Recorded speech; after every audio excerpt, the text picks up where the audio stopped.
Hello guys, this is the Creative Age podcast with some creative graphics. I am your host, Samuel.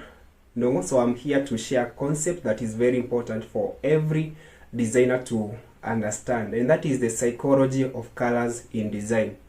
So once again, welcome back to the Creative Age, the podcast where we explore design, blending, and creative innovation. So in today's episode, we are diving into an exciting topic, and that is psychology of colors. So colors influence emotions, perceptions, and even decision making, making them to be a very crucial element when it comes to blending and design. So for me, I'm a designer. I do design with software such as Photoshop. I also do use Figma, also at some point Canva. So I've also interacted much with colors, and I can talk about the same. So even in modern day, like the way you usually maybe see colors outside here, like there is always an emotion that is accompanied by the same. Like when you see a color like red, it shows passion. When you see a color like blue, it shows some calmness, some professionalism, and so on. So I want us to break it down to different points. And number one, we are going to start with why color matters in design. So color is very important when it comes to design. And why is it important?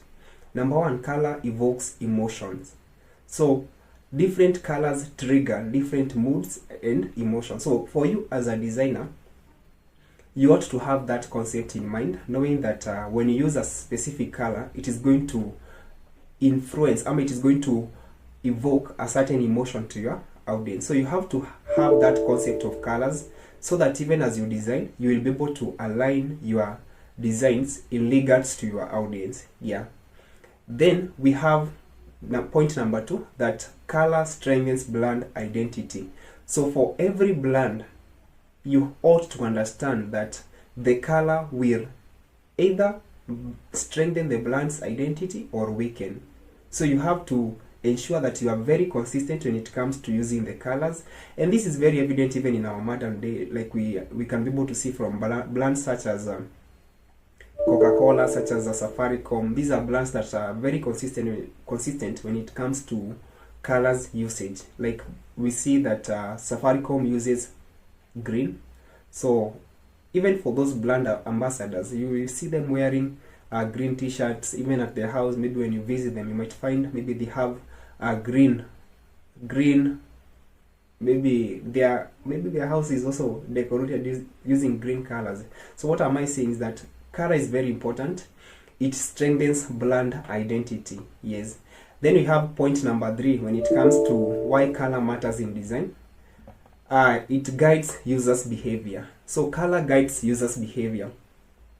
Like it can make someone to make a decision because it captures their attention. Let's say maybe when someone sees a color like red, it can capture attention of that person, and then he will get to know what is the information that is being communicated by a specific brand. So color is very important because it guides users' behavior. Then number four, color enhances readability.